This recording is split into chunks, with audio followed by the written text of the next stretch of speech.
Hey guys, what's up? So today we will discuss the introductory part of international relations, sir. International relation क्या होता है sir? Relation का मतलब क्या होता है? रिलेशन का मतलब होता है रिश्ता।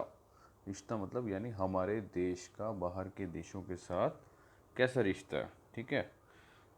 तो इसके बारे में हम डिस्कस करेंगे। इंट्रोडक्शन पार्ट पढ़ेंगे, इंटरनेशनल रिलेशन कैसे बनते हैं, क्या फॉरेन पॉलिसी होती है, क्या प्रिंसिपल्स होते हैं, क्या ऑब्जेक्टिव होते हैं। We will discuss it one by one. So let's start. International relation. International relation क्या होता है सर? आपको सपोज़ किसी के साथ भी, सपोज़ अपनी लाइफ में भी किसी के साथ भी रिलेशन बनाना है, या किसी देश का दूसरे देश के साथ रिलेशन बनना है, या आपको अपने पड़ोसी के साथ कोई रिश्ता बनाना है, एक कुछ होंगे ना, कुछ प्लान होंगे, कुछ अच्छा हम इसको ये देंगे तो ये हमें ये देगा। बेसिकली फ़ायदा होता है, गिव एंड टेक रिलेशनशिप, ठीक है। तो इंटरनेशनल रिलेशन भी ऐसे होता है कि भाई हाँ, हम एक ऐसा प्लान सा तैयार करें कि इस अगर हम इसको ये चीज़ दें तो ये हमें वो चीज़ दे जो जिसकी हमें ज़रूरत है, ठीक है। हम अपनी चीज़ें यहाँ पर बेच सकते हैं, वो अपनी चीज़ें हमारे यहाँ बेच सकता है, वो हमसे कुछ सामान ले सकता है, हम उससे कुछ सामान ले सकते हैं, ठीक है। तो एक प्लान बनाना पड़ता है, ठीक है। तो international relation is basically a plan of action adopted by one nation in regard to its diplomatic dealings with countries. किसी भी देश के साथ, ग्रुप्स के साथ, इंटरनेशनल ग्रुप्स होते हैं, इंटरनेशनल इंस्टीट्यूशंस होते हैं, एजेंसीज होती हैं, एट्सेट्रा, ठीक है। तो इस पे डिपेंड करता है। उसके बाद क्वेश्चन आता है कि which of the following is the main determinant of foreign policy. वो कौन कौन से फैक्टर होते हैं जो इंपॉर्टेंट होते हैं किसी भी देश की फॉरेन पॉलिसी के लिए, ठीक है। सबसे पहले आता है नेशनल इंटरेस्ट, मतलब देश का इंटरेस्ट किस में है। तो नेशनल इंटरेस्ट में दो फर्दर डिवीजन हैं। एक है कोर इंटरेस्ट। कोर मतलब होता है गहराई सर, मतलब नींव, हमारी बेसिक, मतलब ये चीज़ तो होनी ही होनी है, ठीक है, इसके बिना तो मतलब मुश्किल है, ठीक है। तो कोर इंटरेस्ट होता है, और एक होता है टेम्परेरी इंटरेस्ट। कोर इंटरेस्ट जैसे sovereignty, territorial integrity, protection of people, promotion of trade. Sovereignty मतलब स्वराज्य, हिंदी में इसका मतलब है स्वराज्य। स्वराज्य मतलब अपना राज्य, हमारा राज्य, मतलब हमारे देश पे हमारा राज्य होना चाहिए। ये नहीं कि कोई बाहर से आए और हमारे यहाँ के जो मिनिस्टर वगैरह हैं उनको बहला फुसला के हमारे देश पर कब्जा कर ले, जैसे कि for example British rule in India. Okay. तो सोवरेनिटी के ऊपर आंच नहीं आनी चाहिए। दूसरा टेरिटोरियल इंटीग्रिटी, यानी राष्ट्रीय अखंडता, यानी कि ये नहीं कि आप अपने इंडिया का कोई भी पार्ट किसी दूसरे देश को दे दो, ठीक है। तो टेरिटोरियल इंटीग्रिटी ये हमारा कोर इंटरेस्ट है, ठीक है। ये ना हो कि हम किसी का रिलेशन बनाए और हमारी सोवरेनिटी या टेरिटोरियल इंटीग्रिटी के ऊपर क्वेश्चन उठाने लगे लोग, ठीक है। उसके बाद आती है प्रोटेक्शन ऑफ पीपल, मतलब कि हमें अपने देशवासियों का ध्यान भी रखना है कि उनकी सिक्योरिटी के ऊपर तो नहीं कोई असर पड़ रहा अगर हम किसी भी दूसरे देश के साथ डीलिंग कर रहे हैं कोई भी, ठीक है। उसके बाद आती है सर प्रमोशन ऑफ ट्रेड, यानी कि कुछ भी आदान प्रदान करना है, कि वहीं जैसे मैंने शुरुआत में बताया कि आप कोई चीज़ दे रहे हो सपोज़ दूसरे देश को, और उससे कुछ ले लो, ठीक है। कई बार ऐसा भी होता है कि हम ही मैक्सिमम एक्सपोर्ट करते हैं, दूसरा देश से कम इंपोर्ट करते हैं। तो ये सब चीज़ों को ध्यान रखना है। ये होते हैं कोर इंटरेस्ट। टेम्परेरी इंटरेस्ट मतलब कुछ भी, कोई temporary for the time being, कि हाँ यार अभी हमें ये फ़ायदा मिल सकता है तो इस देश के साथ कुछ कर लेते हैं, कोई भी फॉरेन डीलिंग कर लेते हैं।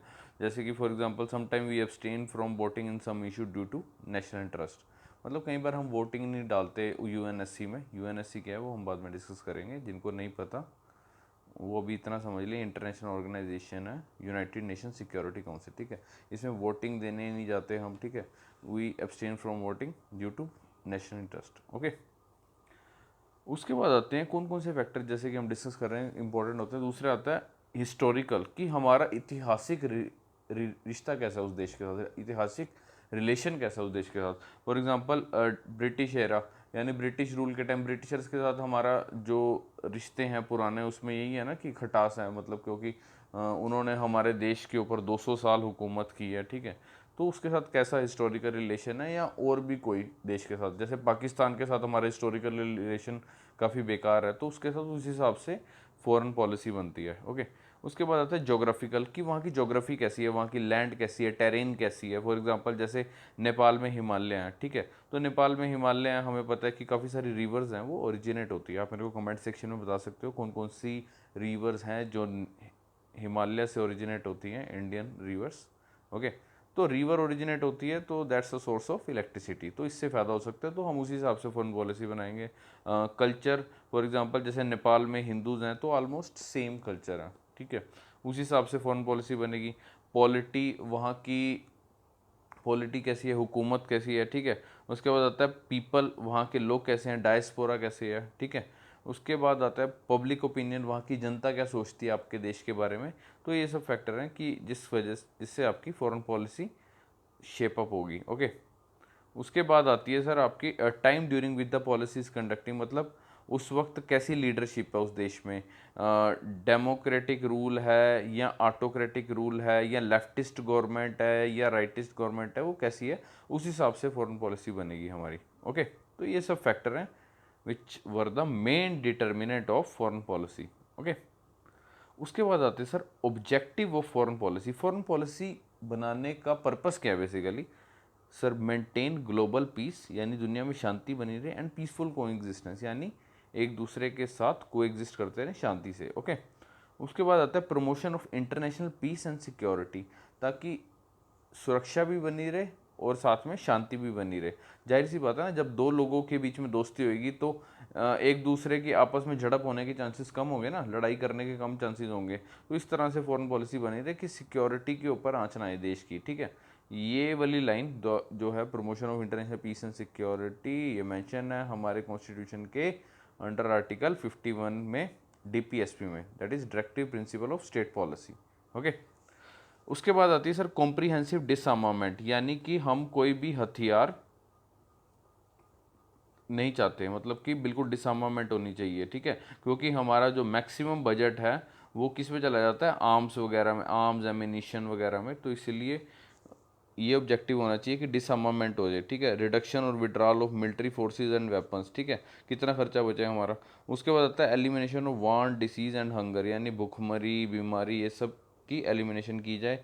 Maintenance of friendly relation with all, सभी के साथ मित्रता बनाई जाए। प्रमोशन ऑफ यूनिवर्सल ब्रदरहुड, यानी कि भाईचारा बढ़ाया जाए हर देश के साथ, ठीक है, ताकि मिलजुल के हम लोग पूरे वर्ल्ड में क्या फैला सकें, अमन फैला सकें, यानी शांति फैला सकें। ओके, उसके बाद आते हैं principles of foreign policy. Principles का मतलब क्या होता है, सिद्धांत, हमारे देश के सिद्धांत क्या हैं इंडियन फॉरेन पॉलिसी के। The first one is promotion of world piece, दुनिया में शांति बनी रहे। शांति, शांति काम वाली बाई शांति नहीं, ना ही ये वाली शांति जो राहुल गांधी जी बोल रहे हैं, अस्तो माँ सदगमया तम सो माँ ज्योतिर्गमया, तुम सो जो माँ ज्योति को मैं बाहर जाके घुमा के लाता हूँ। नहीं नहीं नहीं सर, ये वाली शांति भी नहीं है।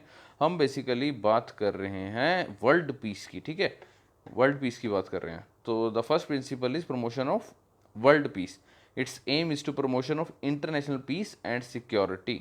अभी मैंने आपको बताया आर्टिकल 51 डीपीएसपी में ये वाली लाइन मेंशन है, ठीक है, कि हम इंटरनेशनल पीस बनाए रखें और सिक्योरिटी बनाए रखें, ठीक है। उसके बाद आता है second principle anti imperialism. Imperialism कह लो या फिर कॉलोनियलिज्म कह लो, जो कि ब्रिटिश रूल के टाइम था। इंपीरियलिज्म कॉलोनियलिज्म का मतलब क्या होता है, जब अंग्रेज रूल कर रहे थे हमारे देश पे, तो उस वक्त उन्होंने हमारे देश के साथ साथ कई देशों के ऊपर इस तरह रूल किया था, यानी अपनी कॉलोनीज बना दी थी। जैसे कि आप ये पिक्चर में देख सकते हो, ये इंग्लैंड है, इंग्लैंड ने कॉलोनीज बनाई हुई है। जैसे इंडिया हम पे कब्जा किया है, इजिप्ट पे, माल्टा पे, न्यूजीलैंड पे, सिप्रस, जमाइका, कनाडा, आयरलैंड, ये सब कॉलोनीज थी किसकी, इंग्लैंड की, ठीक है। तो इंडियन फॉरेन पॉलिसी इसके भी खिलाफ है, किसके, इंपीरियलिज्म के, कॉलोनियलिज्म के। इंपीरियलिज्म क्या होता है basically, a policy of extending a country's power and influence through colonisation, use of military force और other means. Okay, example British rule in India. Indian foreign policy opposes colonialism and imperialism, that is exploitation of weaker nation by the imperialist power affects the promotion of international peace। वहीं घूम फिर के वहीं बात आती है कि शांति भंग नहीं होनी चाहिए, क्योंकि जाहिर सी बात है ना, किसी देश के ऊपर ज़बरदस्ती आप तानाशाही करोगे या कॉलोनी बनाओगे उसको अपनी, ठीक है, पावर यूज़ करके, तो it affects the promotion of international peace. That's why India advocated liquidation of colonialism in all forms. Okay.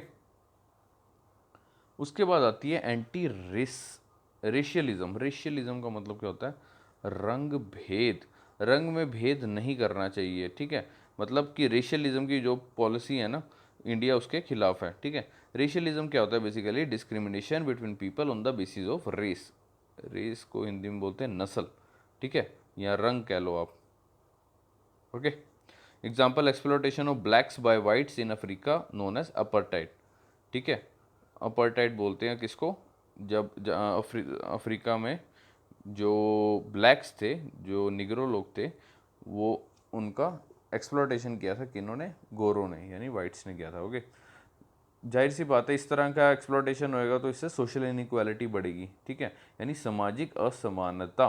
ठीक है, it hinders the promotion of world piece. वहीं घूम फिर के वही बात, शांति भंग होगी सोशल इनइक्वालिटी से। ठीक है, so India strongly criticise the policy of apartheid जो कि अफ्रीका में थी, and even snapped diplomatic relation with South Africa in 1954 as a protest against policy of apartheid. Okay, तो रंग भेद नहीं करना चाहिए, जैसे कि पिक्चर में दिखाया जा रहा है, फेयर एंड लवली रंग भेद को प्रमोशन कर रही है, 21 दिन में गोरापन, तो ओबामा की शक्ल आप देख सकते हो, तो इस तरह नहीं करना। जैसे कि आपको पता हो, Mahatma Gandhi was thrown out of the train in South Africa because of his colour.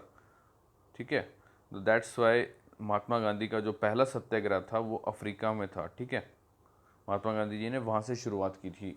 ठीक है, नो मोर द अपार्टाइड की यहाँ नारे वारे भी लगे थे अफ्रीका में।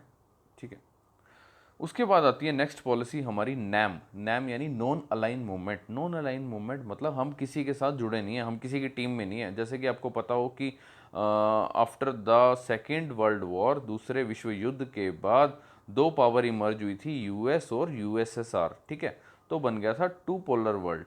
ठीक है, दो पावर इमर्ज हुई थी, यूएस और यूएसएसआर।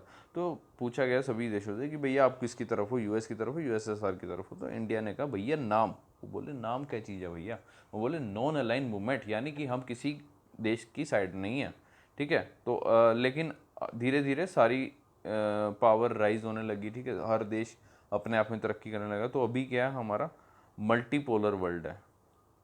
ठीक है, so India is no military alliance with any country of either bloc और इंडीड विद एनी नेशन। किसी देश के साथ नहीं है इंडिया का alliance. India is independent, India की इंडिपेंडेंट अप्रोच है फॉरेन पॉलिसी के लिए। ठीक है, it attempt to maintain friendly relation with all countries. सबका साथ सबका विकास, क्या नाम मोदी जी का।